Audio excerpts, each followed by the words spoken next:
buenos días, amigos televidentes. Bienvenidos sean todos ustedes a nuestro programa Puntos de Vista del día de hoy. Traigo para todos ustedes una interesante entrevista con Tobías Crespo, diputado de la Fuerza del Pueblo y el padre de la Ley de Movilidad o Ley de Tránsito en República Dominicana. Vamos a estar conversando con él sobre temas de mucho interés. Los saludo como siempre con la hermosura floral del Jardín Ilusiones, su mejor opción para sus eventos familiares y empresariales. Vamos a comerciales, volvemos con todos ustedes.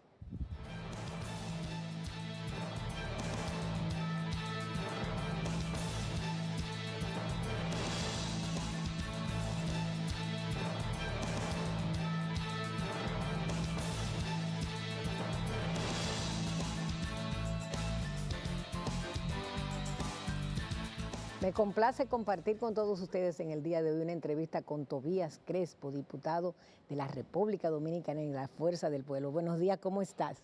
Buenos días, Dania, muy bien, afortunado y agradecido de la invitación a este espacio en Punto de Vista y saludando a los televidentes de su programa y deseando que ellos pues estén agradecidos de toda la información, de toda la orientación que usted lleva y presto a responder las preguntas y las inquietudes de la agenda no solamente legislativa, sino los temas de la agenda nacional. Así bien, pues comencemos con el plato fuerte del día.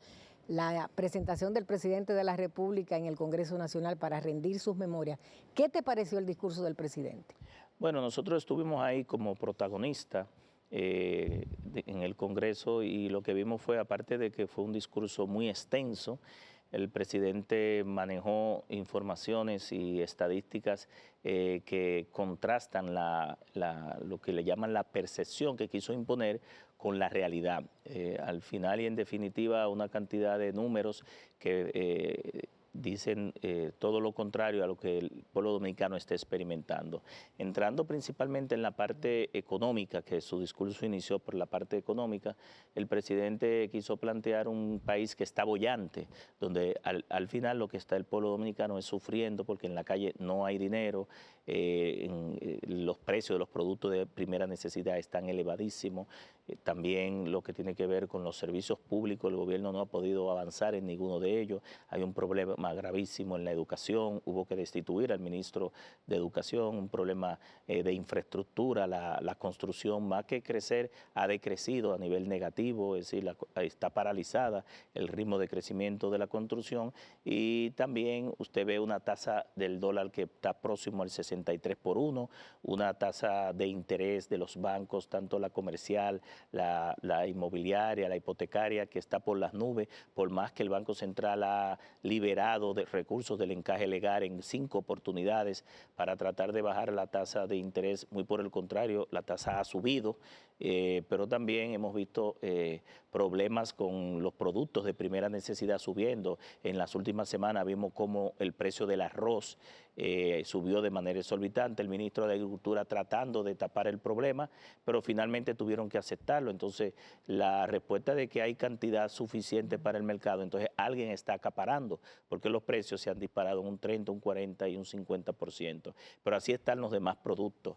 En el caso específico del sistema de salud, nosotros hemos visto cómo los hospitales están sin insumos, sin medicamentos. En los casos de medicamentos de alto costo, a los pacientes que quieren entrar se les dice que tienen que esperar 8, 9 y hasta 10 meses. Cuando ya van a entrar ya han fallecido porque estamos hablando de enfermedades terminales. Y si usted trata de ver cómo está el sistema del tránsito, lo más reflejante es la capital, el caos, el desorden.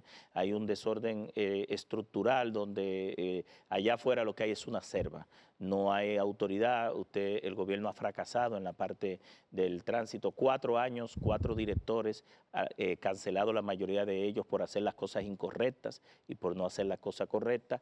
Pero si nos vamos al sector energético, por ejemplo, yendo a cada uno de los sectores, tratando de cubrir a cada uno de los sectores, el gobierno lo que le promete al pueblo es apagones. Supuestamente apagones para los que no pagan, pero sufren los que pagamos también.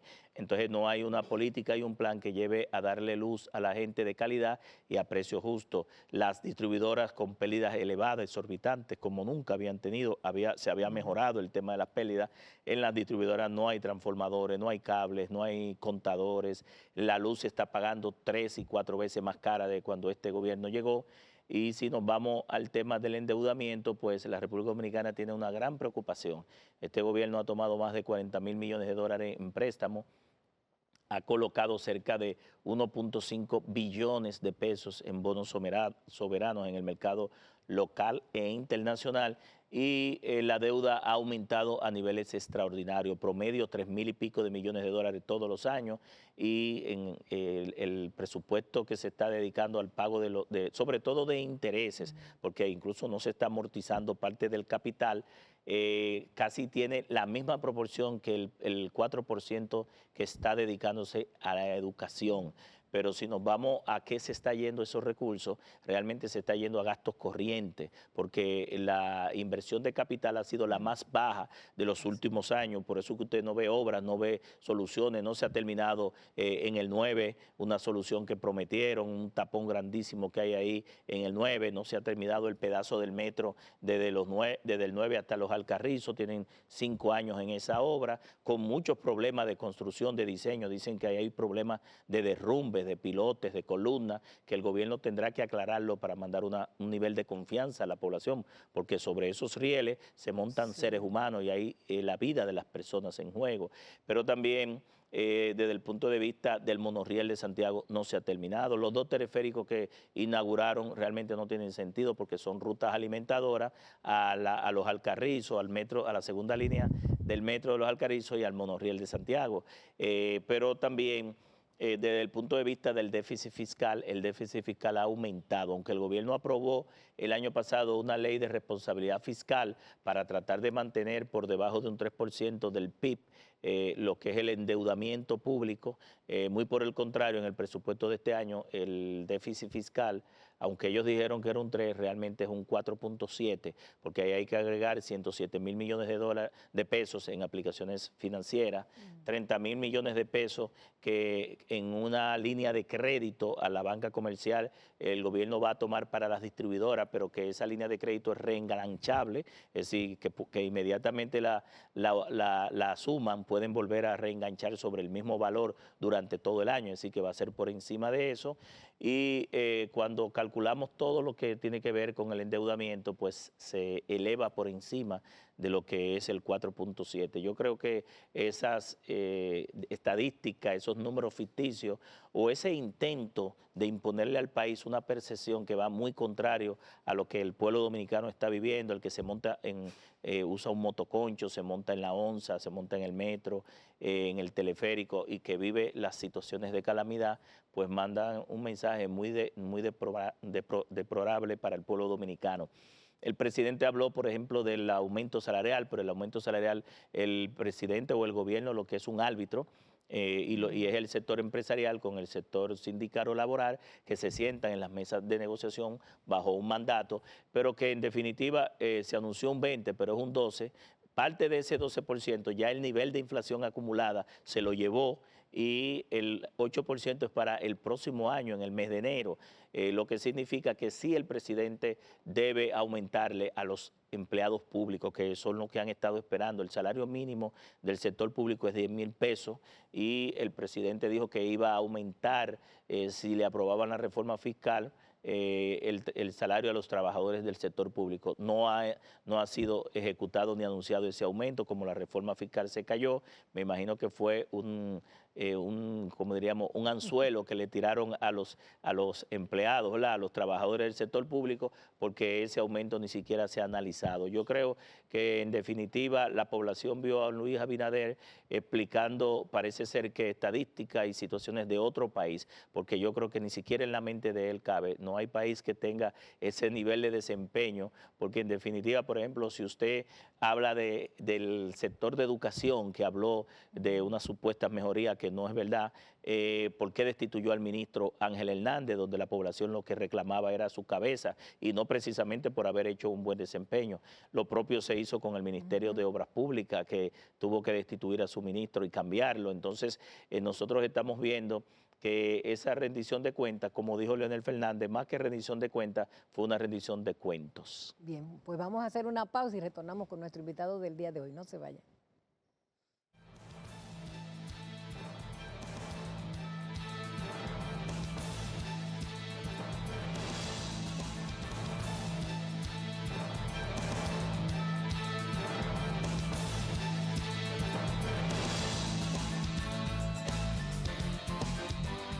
Estamos conversando en el día de hoy con Tobías Crespo, diputado de la Fuerza del Pueblo. Tobías, quiero que hablemos un poco sobre la situación de la migración haitiana, que aparentemente está totalmente desbordada y de manera preocupante para el pueblo dominicano. Hay una situación que pende ominosamente sobre el país y es el hecho de que Estados Unidos va a deportar 400.000 haitianos que llegarán a su país, pero todo el mundo tiene temor de que terminen llegando a República Dominicana por muchas vías. ¿Cómo tú ves la situación?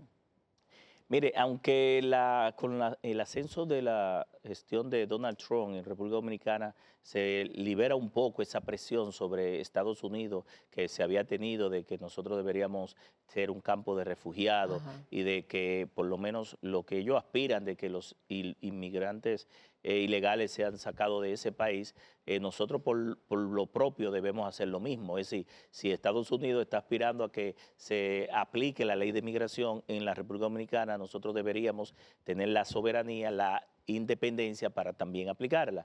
Y aquí yo creo que fuera de esa presión que pudiera tener el gobierno de Luis Abinader, el gobierno debería ir de la palabra a los hechos. Yo creo que el gobierno ha tenido una doble postura, una doble moral con el tema de Haití. En los escenarios internacionales va a reclamar respuestas a Haití, pero sin embargo las autoridades que tienen que tener el control de la frontera, el Ministerio de Defensa, los cuerpos especializados y que tienen que cumplir con la ley de migración y con la Constitución, pues se hacen de la vista gorda. Nosotros tenemos una cantidad de haitianos, de extranjeros que vienen por la frontera y son los militares que dejan pasarlo, las autoridades que deben controlar ese flujo migratorio y a nivel de todos los sectores. Anteriormente los haitianos estaban más en el área primero de la agricultura, luego la construcción, pero ya usted va al motoconcho y se han apoderado de las paradas de motoconcho, se han apoderado de las paradas de concho, de las paradas de microbuses, en el sector de transporte, pero también usted va a todos los sectores de servicio, los delivery, en las grandes torres, en los edificios, los que atienden y los que están dando la entrada también a los puestos de seguridad son haitianos. Y si nos vamos al sistema educativo, una gran cantidad de hijos de parturientas haitianas le están quitando espacio de las aulas a las dominicanas, sobre todo sin pagar, porque a los dominicanos se les exige no solamente documentos, sino pago por los servicios, pero a los haitianos, por un tema supuestamente de derechos humanos, no se les pide nada. Yo creo que primero que los derechos humanos de los haitianos están los derechos humanos de los dominicanos, pero así lo propio, si usted se va al sistema de salud, los datos que dan de las parturientas, el propio Ministerio de Salud y el SNS, que es el Servicio Nacional de Salud, establece que cerca de un 33 a un 37% ha ido aumentando la cantidad de partos que están dándose en los hospitales públicos sin pagar dinero, de manera gratuita. Sin embargo, las dominicanas tienen que pagar. Es decir, es un tema que nosotros tenemos una doble moral, una doble, y lo que el pueblo está reclamándole al gobierno es que cumpla con la ley de migración, que cumpla con aplicar con acciones específicas para parar esa migración haitiana y sobre todo que aunque garantizando los derechos, cumpla con el mandato, incluso con una promesa de campaña. Luis Abinader dijo que en 2 años iba a estar resuelto ese problema, que no iba a entrar ninguno, y hoy la realidad le ha dado en la cara. Es decir, una cosa es en campaña y otra es ya como gobernante, que se ha descalificado para manejar un tema que tiene al pueblo dominicano. Verdaderamente ya nosotros no podemos hacer más con el tema de la cantidad de recursos que se destinan para la entrada de inmigrantes haitianos. Así. Yo quisiera que no termináramos el programa sin hablar del tema del tránsito que agobia a todos los dominicanos. Para trasladarse de un lugar a otro tenemos a veces que pasar media, una hora y hasta 2 horas. Tú que fuiste el creador de la ley de movilidad y la ley de tránsito, como la gente lo conoce, ¿cómo ves la situación y cuál solución tú crees que puede tener a un problema que gravita enormemente sobre todos nosotros? Mire, Daniel, el problema es que no tenemos voluntad política. El tránsito no es prioridad del presidente Luis Abinader y de las autoridades, tanto que fue 5 años después que ya el presidente está convocando a un pacto, a un supuesto pacto por la seguridad vial, para un plan estratégico de seguridad vial. Cada día mueren 8 dominicanos en las vías públicas, todos los días. Cuando llegó Luis Abinader morían 6, ahora están muriendo 8, así que más que reducir, ha aumentado. Le dice la magnitud del problema y la falta de una política pública, de una estrategia. Cuando usted ve que el gobierno ha tenido en 4 años 4 directores del Intran, usted ve que ahí no hay estrategia, no hay táctica, no hay planes, no hay programas, es improvisando. Y cuando finalmente trae al Intran a una persona que estuvo en Edesur, que fracasó en Edesur, dicho por el propio Celso Marrancini, ¿verdad? Que cuando lo destituyeron, bueno, hubo que sacar más de 600 empleados del país posible, que me imagino que lo han instalado ahora en el Intran, sacando técnicos capacitados. Cuando usted ve que Luis Abinader pone a Milton Morrison en el Intran, le dice la poca importancia que tiene Luis Abinader por el transporte terrestre, por la movilidad, por el Intran y la seguridad vial, que pone a un funcionario que fracasó en una institución ir a un aspecto tan importante como la movilidad. Así se paraliza el tránsito, se paraliza la economía. Si se paraliza la economía, se paraliza el país. Entonces, estamos hablando de cosas muy serias, de cosas muy importantes. Entonces, veo al director del Intran, igual que algunos de los anteriores, de manera cantinflesca, haciendo anuncios, y realmente cogiendo de relajo, yo digo de relajo y de burla, un tema tan importante que implica en muchos de los casos la vida de muchas personas, muchos heridos, muchos muertos, muchos gastos en la propiedad pública, en la propiedad privada, y usted no ve realmente, allá afuera hay una selva, realmente el tránsito ha colapsado y no vemos respuesta del gobierno, ni la va a haber, porque cuando usted no ve al presidente hablando de estos temas, le dice que ni los ministros, ni los directores, ni los funcionarios le van a caer atrás al tema porque no es importancia para Luis Abinader. ¿Cómo está la fuerza del pueblo en este momento en términos políticos? Bueno, nosotros estamos ya concluimos en realidad en esta semana el segundo Congreso Nacional, el primer Congreso ordinario, doctor Franklin Almeida Ranciel, donde establecimos una modificación de los estatutos, de los diferentes temas, la parte organizativa, pero también se hicieron encuestas, estudios a profundidad, focus group, para ver qué es lo que está demandando el pueblo dominicano, qué es lo que pide la población, qué es lo que demanda el país sobre un partido del siglo XXI como la Fuerza del Pueblo y cuáles son las propuestas que nosotros debemos abordar para los próximos años de cara a la República Dominicana. 21 mesas temáticas que completaron cada uno de los temas técnicos y sectoriales, y ya a partir de ahora inicia en marzo lo que le llaman el primer Congreso electivo o elector Manolo Tavares Justo de la Fuerza del Pueblo, donde ahí se van a escoger, tal cual ordena la ley de partidos políticos y la ley electoral, todas las autoridades del partido, desde su presidente, secretario general, vicepresidente, los titulares de la dirección política, de la dirección central, los presidentes provinciales, municipales, de municipios, de distritos municipales, del exterior, y una dinámica electiva que va a movilizar el partido para desde ahí salir cohesionado, fortalecido y unificado a la conquista del poder hacia el año 2028. Para nadie es un secreto que una vez la Fuerza del Pueblo del 2020, que sacó un 8%, y en el 2024 sacó un 30%, el pueblo, el país está vislumbrando a la Fuerza del Pueblo y sobre todo a Leonel Fernández, que es el activo estratégico a nivel electoral y político más importante que tiene no solamente la Fuerza del Pueblo, sino el país, el sistema democrático, el sistema político, con mucha experiencia, mucha madurez, conocimiento de los temas locales e internacionales, con grandes relaciones internacionales y con una visión muy preclara de lo que debe ser el abordaje de los problemas de la República Dominicana.